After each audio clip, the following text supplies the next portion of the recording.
La matinale RCF, le grand invité. À l'Assemblée nationale, les débats ont été tempétueux. Le texte arrive maintenant dans le calme du Palais du Luxembourg. Les sénateurs étudient à partir d'aujourd'hui en commission le projet de loi portant sur la réforme des retraites. Projet qui arrivera jeudi dans l'hémicycle. Pour en parler, nous sommes ce matin avec Philippe Bas, député Les Républicains. Bonjour. Bonjour. Sénateur Les Républicains, vous êtes sénateur de la Manche.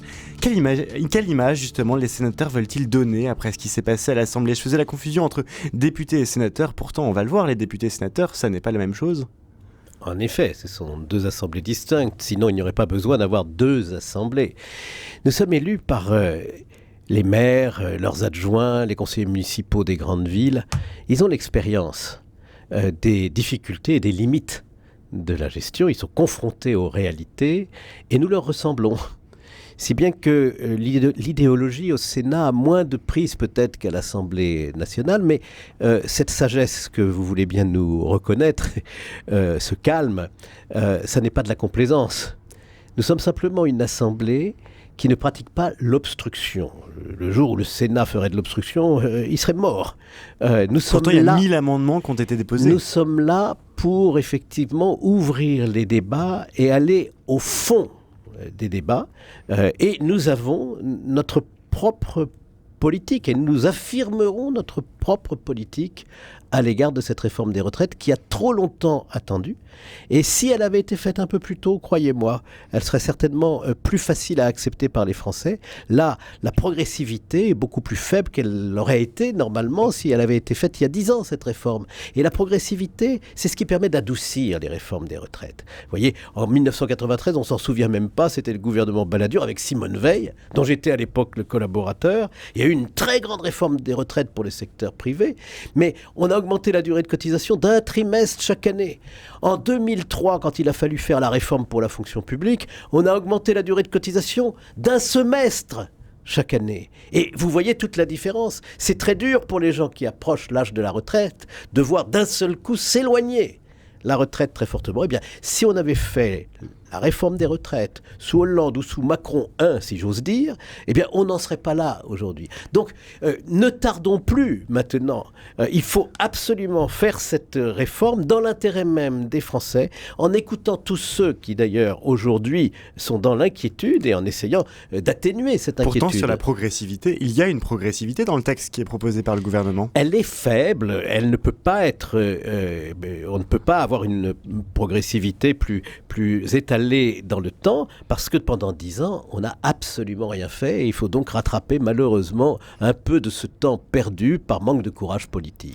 Et qu'est-ce que vous avez pensé du débat à l'Assemblée ? Avant de revenir sur le fond du texte et peut-être le débat technique qui va arriver au Sénat, qu'est-ce que vous avez pensé aussi de l'image démocratique qu'ont donnée les députés ?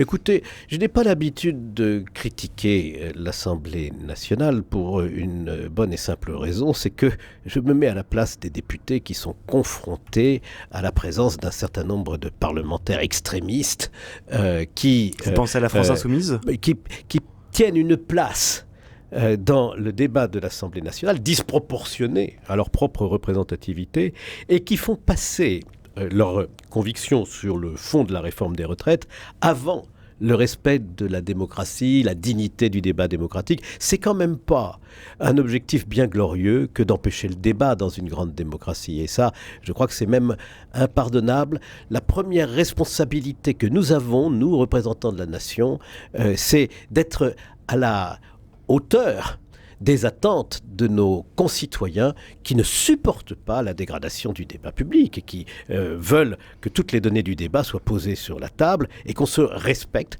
Se respecter au Parlement les uns les autres, c'est respecter avant tout les Français. Il va y avoir un coup de projecteur sur le Sénat dans les jours qui viennent. C'est une assemblée qu'on connaît assez mal.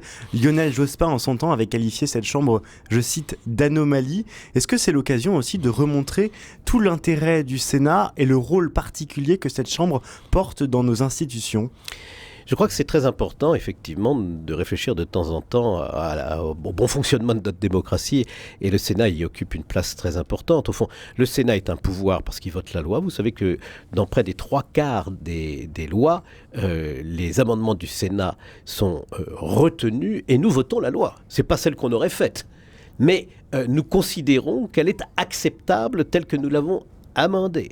Et puis deuxièmement, nous avons un rôle pour le contrôle de l'administration et du gouvernement, qui est un rôle très fort. Au fond, vous voyez, dans la Ve République, il y a la plupart du temps une sorte d'harmonie fonctionnelle entre d'un côté le président, ensuite le gouvernement, ensuite la majorité à l'Assemblée nationale. Il reste pour incarner dans toute sa plénitude la fonction parlementaire un Sénat qui peut être un contre-pouvoir et qui est libre, indépendant, non aligné. Les sénateurs ne sont pas élus en même temps que le président de la République et sur son nom.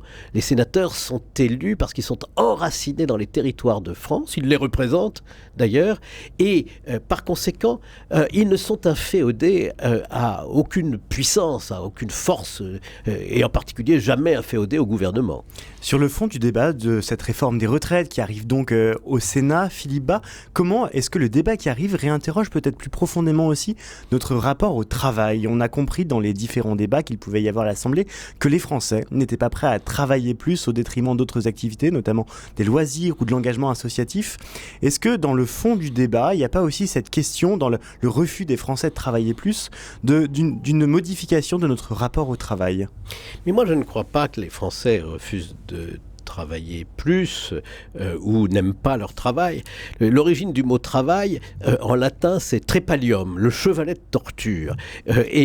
En vérité, non, je crois que les Français, dans leur écrasante majorité, aiment leur travail, le font bien, en parlent avec plaisir, et que le travail est au cœur de l'existence. Et c'est aussi, naturellement, au cœur de la croissance économique et au cœur de la solidarité. Sans le travail, pas de solidarité. Comment comprenez-vous alors ce refus tout de même de travailler plus ? Dans la rue, on le voit, des centaines de milliers de personnes qui disent non, on ne veut pas travailler plus longtemps parce qu'on a un travail pénible, parce qu'on a un travail qui nous demande de nous lever tôt, parce qu'on ne se sent pas de faire ce métier toute notre vie. Mais vous entendez effectivement ces Français qui ne veulent pas retarder l'âge de la retraite.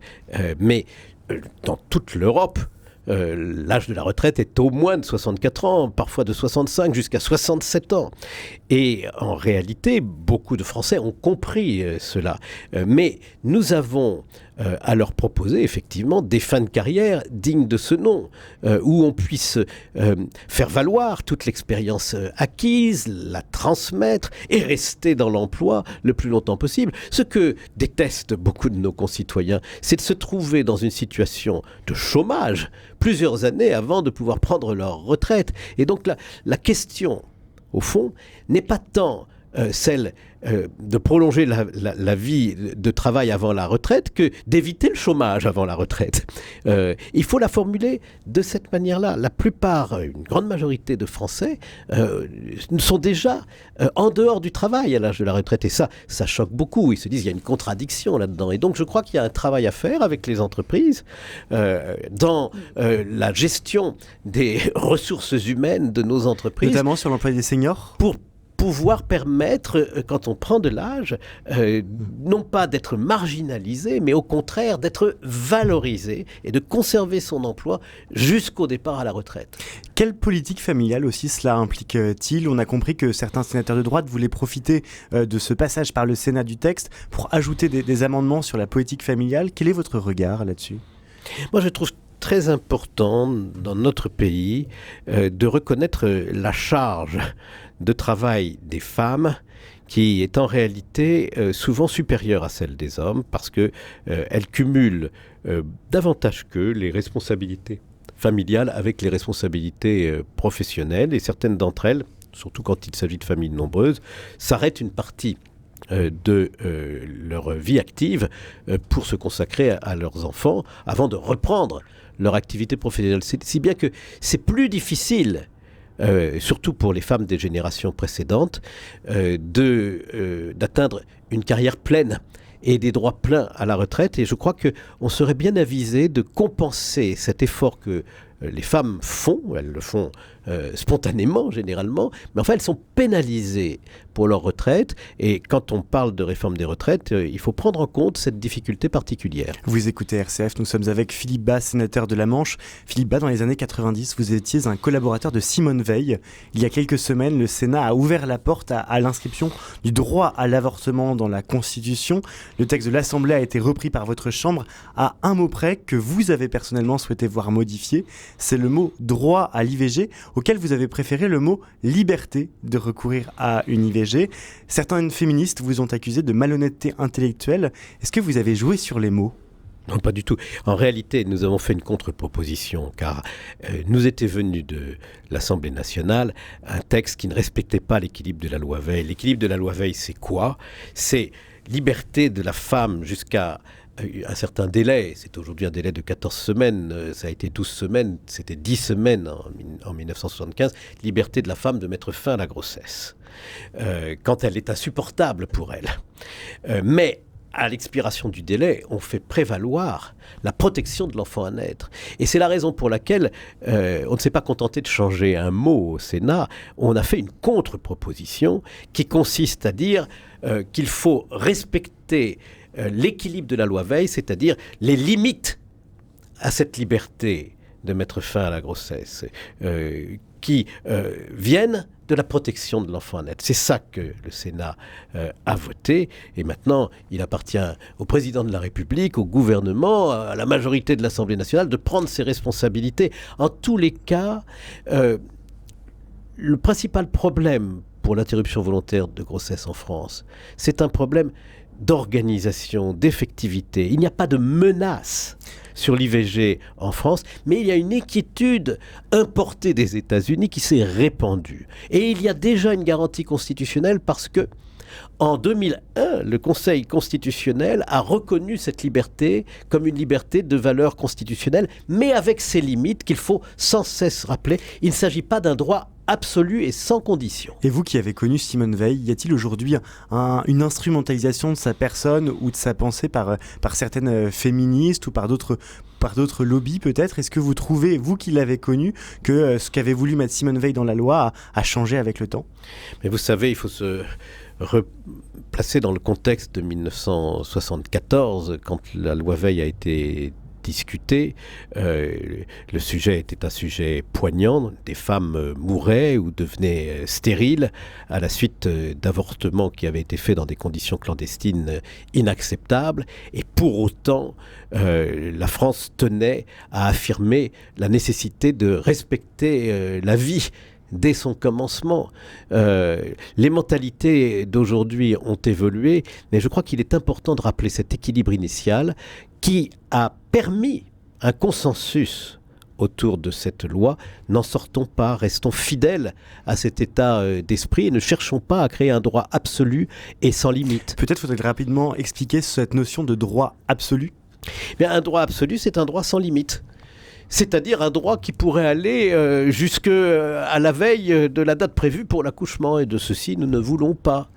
Les droits absolus, par exemple, pour rappeler aux auditeurs, c'est le droit à la propriété, il y a d'autres droits comme ça. Même le droit à la propriété a ses limites, puisque on ne peut exproprier quelqu'un que pour une nécessité publique. C'est l'article 17 de la Déclaration des droits de l'homme qui dit aussi « et moyennant juste et préalable indemnité ». Donc vous voyez, il n'y a pas en réalité de liberté ou de droit qui n'ait de limites. C'est très important de le rappeler. Cette politique familiale aussi dont on entendait parler dans cette réforme des retraites, ça fait partie des points que vous allez mettre en avant dans ces semaines qui arrivent au Sénat.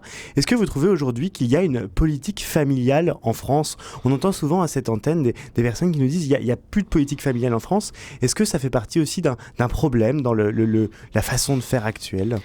Vous voyez, la politique familiale en France, elle a été longtemps exceptionnelle. Ses fondations sont solides d'ailleurs parce qu'elle a permis aux femmes françaises de travailler beaucoup plus que les femmes allemandes, par exemple, puisque 85% des femmes françaises sont sur le marché du travail, tandis que seulement 45% des femmes allemandes le sont.